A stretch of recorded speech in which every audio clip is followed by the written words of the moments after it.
Bitcoin, blockchain, ICOs, Ethereum, and all the rest. Are cryptocurrencies the 21st century unicorn, a speculative bubble, or the future of money? The CryptoCast will help you understand the rise, the fall of digital currency, the highs, the highlights, the potential, and the lows, the scams, and pitfalls. I'm your host, Jason Hartman, and we'll talk with some of the biggest names in the space. CryptoCast is your resource for all things crypto. Let's go. It's my pleasure to welcome Kate Guimbellot. She is founder and executive director of the TravelCoin Foundation. Kate, welcome. How are you? I am so great. Thank you so much for having me on, Jason. Tell our listeners where you're located. Our organization is actually based out of London, UK, but as a global company, a global foundation, I'm actually in Kansas City, Missouri. Okay, fantastic. Well, so what is TravelCoin, or should I say the TravelCoin Foundation? You know, we are a not-for-profit. We were established by a donor, a benefactor, last year with the focus of changing the travel industry, because we truly believe that one of the biggest ways that we solve what is going on in the world is to get people out on the road, get them into other countries. I think anyone who travels internationally realizes very quickly when you go to a new country that you've not been to, you realize how much more alike we are than different. And so that's really the main focus, is to make travel easier and better by funding the development of innovative new projects that help people get out on the road. Things like bringing free Wi-Fi to the entire globe, because we believe that Wi-Fi is a right, not a privilege. So that's what we're doing. We have an eye to that. So funny you say that, because I have said many times that the best thing the United Nations, the corrupt United Nations, could do is just bring Wi-Fi to the world. And they're not going to do it. It's going to be Google or Facebook that's going to do it. Of course, they have their own agendas. But yeah, if you could just had fast global Wi-Fi, the world would be a much better place, because connected people usually, I think it usually leads to peace. Of course, there are exceptions, but yeah, I totally agree. I've said that many times. It should be a global human right. I don't know that I really believe that in the way I'm saying it, but just in concept, I think it's a better expenditure of money than so many other things that go on out there. So how can TravelCoin do this? I mean, before we started, Kate, you said that you make it possible for people to do ICOs, for common people to do ICOs. How do you do that? And ICOs, of course, are initial coin offerings. You've heard about this in the cryptocurrency space. A lot of our listeners have. How do you make that possible? Well, you know, we had an option when we established the foundation. Do you raise funds to fund these projects? Do you raise it through donations or in some other way? And we chose the ICO process specifically because we wanted to set it on its ear. So we've actually created the TravelCoin ICO, and it does completely opposite what everyone else does. It is not about raising the maximum amount of money in the shortest period of time.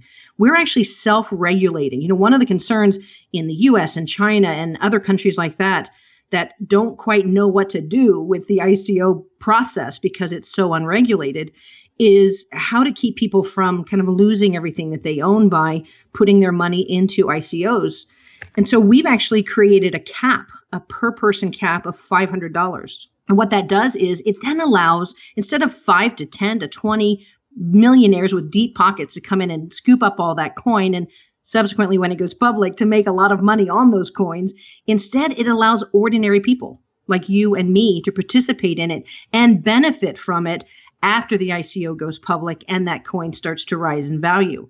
So we're actually offering our ICO over a period of up to 2 years, because for us, slow and steady wins the race, and we bring together a global community. I expect that we'll have about 1 million subscribers by the time we get to the end of our ICO period. So you're doing an ICO for TravelCoin, right? Correct. Okay. Correct. And that ICO is a utility token or a security token? It's a utility token. Okay. And what can you buy with it? Well, until it goes public, you can't. It's not on an open market, of course. Once it is, you'll be able to utilize it for many things like airlines, rental cars, hotels, things like that. As a matter of fact, you know, our focus, of course, to benefit our subscribers is to get the name of TravelCoin out there even before it goes public. So we've brought in some corporate sponsors who see what we're doing, love what we're doing. And right now today, Jason, if you went to Dubai and you rented a car through Spurt Car Rental, you'd be able to pay for 25% of that rental with TravelCoin, even though we're in the ICO period. The same is true of our big corporate sponsor, which is a new startup called My Travel Biz, and their representatives also get to participate in our ICO. So we're finding value in the coin before we even go public. Okay, so you do the ICO, and then, people pay to buy the coins, and then hopefully they can use these at a wide variety of travel vendors around the world. But make the connection of how it helps other people do their own ICO. No, I'm sorry. It doesn't help other people do their own ICO. It allows everyone to participate in an ICO. Oh, in other words, other ICOs have been closed to insiders, maybe. Absolutely. Or they have X number of tokens, and if they hit those big investors, those tokens are gone. And then the ICO goes public, and I never had a chance to participate, right? But when you have a $500 cap, you're trying to open the door to ordinary people who want to understand this process. And they come in, and as we build that value of the coin, when it goes public, they'll benefit from it. They'll go from that $500 initial subscription to $50,000 or more. You never know with the crypto market. Okay. All right. So anybody can participate in it. Why can anybody participate in your ICO and not others? You just have more coins available? Is that what you're saying? No, as a matter of fact, if you are a U.S. citizen or you are in China, you can't yourself legitimately participate unless you're registered, for instance, as a registered investor with the United States government. That said, one of the reasons we connected with our corporate sponsor, My Travel Biz, is that their representatives, who are all over the globe, their representatives are awarded TravelCoin by that company for their productivity. So we do have Americans who are participating in this ICO process because they're part of our corporate sponsor. But no, as an American citizen, as a Chinese citizen, you can't go onto TravelCoin Foundation at travelcoin.org and participate in the ICO. Not until we go public, of course. Mm-hmm. When will that be? Depending on the adoption of the coin, it could be as early as the beginning of next year. But our paced out, if everything goes exactly as planned, it'll be before the end of December of 2019. So it'll be just over a 2-year period because we release the coin in a series of tranches. And as soon as the coin from that particular tranche has been adopted, then we release the next tranche. Mm-hmm. All right. What else do you want people to know? I think what is important for us as a foundation is to know that we really believe that there is an opportunity for people to get out there on the road, see the world and participate in the world. And it's that interconnectivity. That's our focus. It's what will always be at the cornerstone of what we do. And we're here for the long run. So if you're someone who's wanted to look at an ICO and didn't understand it, this is an amazing way to become involved in one. And moreover, to become involved in changing the world. In bringing about projects that will make people's lives easier. And then you can benefit in the end financially. Who's your benefactor? Why? I'm kind of curious, why would they do this? They're anonymous, and it was the one thing that they insisted on. And they started us up with enough Bitcoin to be able to allow us to create our platform, to build on blockchain, and to mint our tokens on Ethereum, and have those first operational costs. Because one of the other differentiations for us with other ICOs is we hold no money back to fund early adopters or the board or founders. Up to 40% of ICOs are sometimes held back for those purposes. We actually take 100% of the money that comes in by subscription, and we are spending it as we speak. We're spending it to develop these projects, these innovative projects. We're spending it, 10% of it will go to a company of choosing who is bringing free Wi-Fi to the globe. So we're putting our money where our mouth is, even during the ICO process. Because I'm sure, as you know, generally you have this proof of thought, proof of concept. You go out there through the ICO process, raise the money, and upon raising it, you then show proof of life by developing whatever it is you were going to do. And at the foundation, that's not what we're doing. We really want to be putting that money into action during the ICO process so that we build knowledge base about TravelCoin and everyone will know about us before we go public. Mm-hmm. Okay, sounds good. What's next for you? Well, we're really excited. We're actually in tranche 10. So we have 26 tranches in total. So we're just about halfway through, coming up on the halfway point. We have global subscribers in over 40 countries that have seen what we're doing and love what we're doing and have become a part of it. So really for us, it's things like this. It's connecting with people who want to help us spread the word so that ordinary human beings can become a part of this process, change their own lives while they help us change the travel industry. And so why the travel industry? I mean, is it simply because of this idea that if people travel, they gain understanding of other cultures, or is there more to it than that? I mean, you could have done an ICO in, any area. I mean, there's lots of different ICOs, obviously, and in all sorts of crazy areas that mostly nobody ever thought of right, or imagined. Right. Well, they do come up a lot. There are two big things. One is everyone travels. And if you don't travel, you want to travel. So it's something that speaks to every person, wherever you are. The second thing is that there's a gap. It's difficult. You go traveling, you have currency exchange issues, you have Wi-Fi issues, you have loyalty point issues. You've got 100,000 points on Delta, but you're staying at a JW Marriott and it doesn't help you at all. That's one of our big hero projects that we want to do over the next several years, is give people an opportunity to have a TravelCoin point swap program where they can dump all their loyalty points into one bucket.